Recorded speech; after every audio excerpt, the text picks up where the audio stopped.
Yes, folks, it's Tales from the Jails with John G. Sutton. Do please like and subscribe. It's down there, folks, and it really helps. So that's very kind of you. Yeah. So here we are, and I'm going to talk today about recruitment into not only the prison service, not only the police, but into the armed forces. Yeah. Now, the problem that we've got with the prison service is that people don't want to join.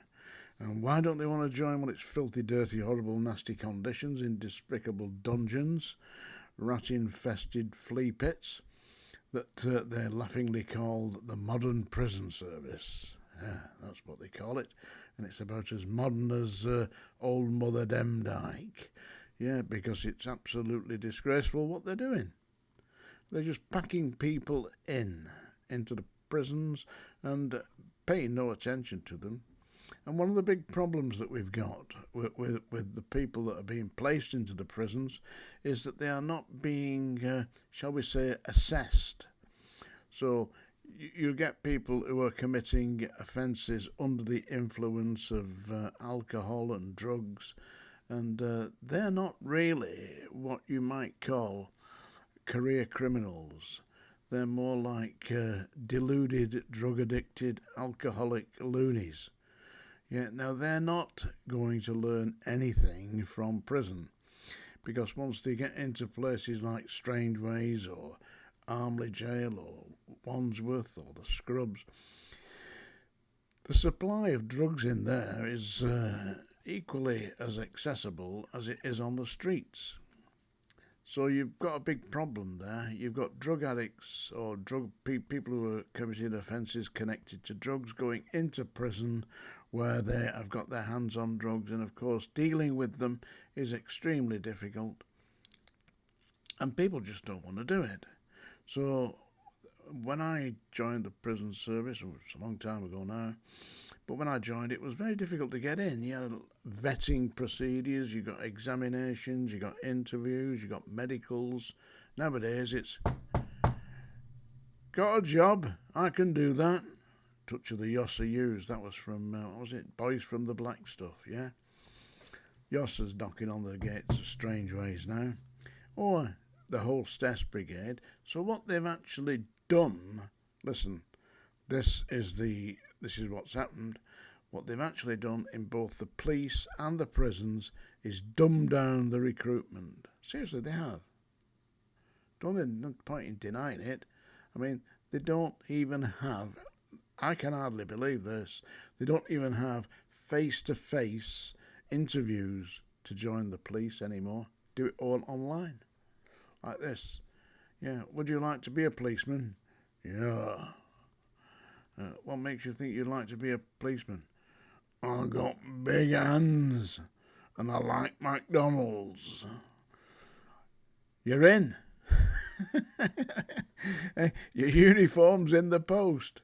Yeah, report for duty tomorrow. Seriously, it's nonsense like that. But it isn't just the police and the prisons. Now we've got to the point where they cannot recruit for the army.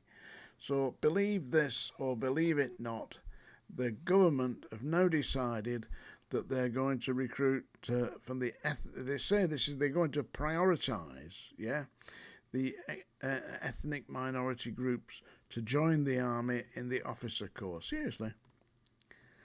Yeah, and thankfully somebody's woken up to this. It's Sir Richard Dearlove, the former head of MI6, has gone off on this and said you can't prioritise diversity, equality and inclusion in matters of national security. Goodness me, somebody's actually smelling the coffee here. He's awake. Yeah, Sir Richard Dearlove is awake. Yeah, of course you can't. The priority is the job, the task in hand. It is not integrating ethnic minorities into the security services, because, listen, this is a direct quote from Sir Richard Dearlove.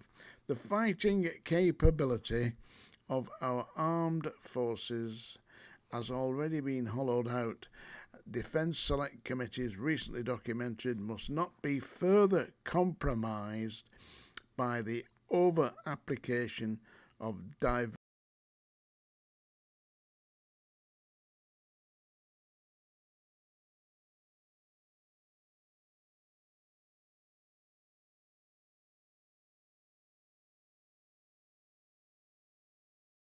The creation of an effective warrior mentality is not the primary objective of our armed forces.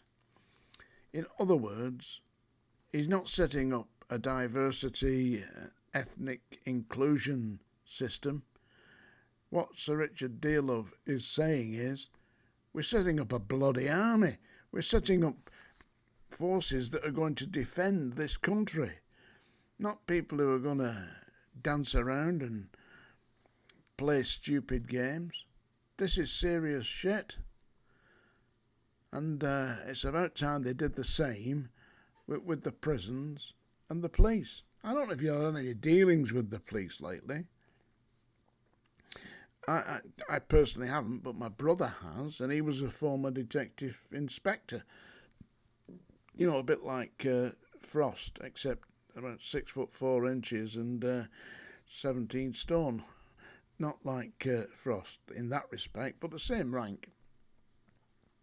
So yeah, that's what was happening then. But he has had some dealings with the police in the recent times, and the police have proved to be completely, totally, absolutely ineffectual. Haven't got the first clue what they're doing, and a good 45-50% of the police force now are females. Now listen, in the 60s and the early 70s, there were no female police constables. There was the women's police service. So they had a female unit, and the main policing unit was all males. Seriously. So it was only, I believe it was 1973 when the female police force integrated with the male police force, and that's when things started to change. Of course, diversity, ethnicity and inclusion. That's what we're doing. Forget about the job, Forget about doing the job, locking criminals up. Forget about the army. Oh no, we can't have that, Ethnic minority groups, we've got to have these. I believe that they should be integrated, of course. Absolutely they should. But that should not be the priority. The priority has got to be getting the job done. And that's the problem with the prisons today. The hostess system, from the girl with the tray, what would you like with your baked beans, mashed potatoes and sausages today? What would you like, Some peas, carrots, perhaps, a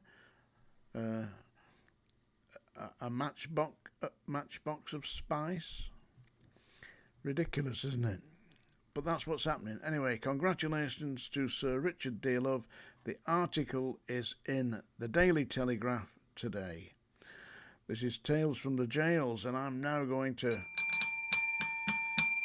I was going to sing you a song, actually. I don't want to be the one to say I'm going to miss you, but I will. I don't want to say I'm going to cry my eyes out, baby, but I will. Something like that, anyway. I take it that you've run off now, but in case you haven't, I'm going to read you a poem. This is a poem I wrote. It dates back to the days when we actually had holidays in holiday camps.